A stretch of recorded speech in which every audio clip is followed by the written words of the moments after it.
For years, gardeners have been told to compost their kitchen waste, spread it on top of their soil, and wait patiently for it to break down. It's a good practice, in theory.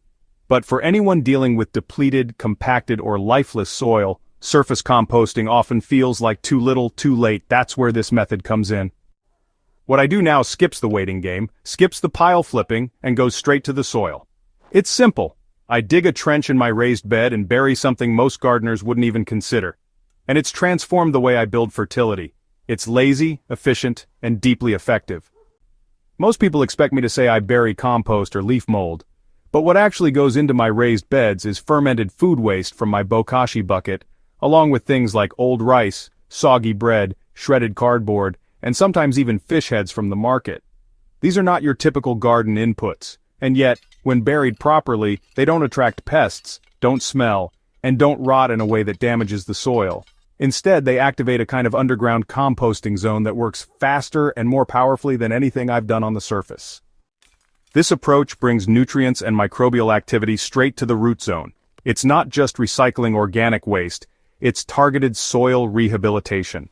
And the results, darker soil, more worms, stronger roots, speak for themselves. Most of the magic comes from the biology. When you bury organic matter deep in the soil, you're placing it in an environment where microbes thrive, dark, moist, and oxygen-stable. Unlike traditional compost piles that dry out or need turning, these buried pockets stay active and balanced without any extra work. The breakdown is faster and more complete, and with bokashi-treated material, it's even better. The pre-fermentation process fills the waste with beneficial microbes that hit the soil already alive and working.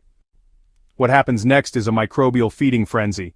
Soil bacteria, fungi, and worms swarm the buried material, digesting it and turning it into humus right where your plants can access it. It's slow-release composting with zero labor, and it builds soil structure from the inside out.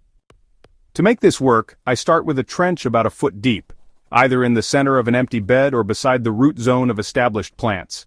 Into that trench goes my pre-composted food waste, a mix of kitchen scraps and carbon materials like paper or cardboard. I cover everything with the soil I dug out and walk away. There's no turning, no watering, and no need to check on it again. After a few weeks, you'll notice that the materials have mostly disappeared. In their place, there's this rich sponge-like soil that holds water really well and supports intense microbial and root activity. For crops like tomatoes or squash, planting directly over these zones leads to, visibly better growth. For struggling soil, this is often the jumpstart it needs to, come alive again. Most gardeners want to improve their soil, but not everyone has time to manage compost bins or research fertilizer blends. That's why this method matters. It uses the waste you already have, applies it with almost no effort, and creates long-term fertility that compounds over time. It's also adaptable.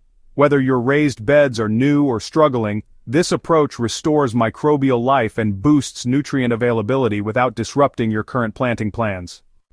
Even better, this buried material turns into a hot zone of biological activity attracting worms and fungi that then spread out across the bed.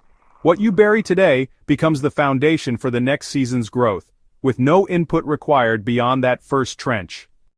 Soil doesn't need rescuing with expensive amendments or fancy fertilizers. It needs life. And life starts with food, the kind microbes crave, buried right where they can find it. This method has become a foundational practice in my own beds, and it continues to outperform traditional compost in both speed and results. If you're ready to give it a try, don't overthink it. Use what you have. Ferment it if you can. Dig, bury, and let nature handle the rest. The soil will surprise you, and your plants will prove it was worth it.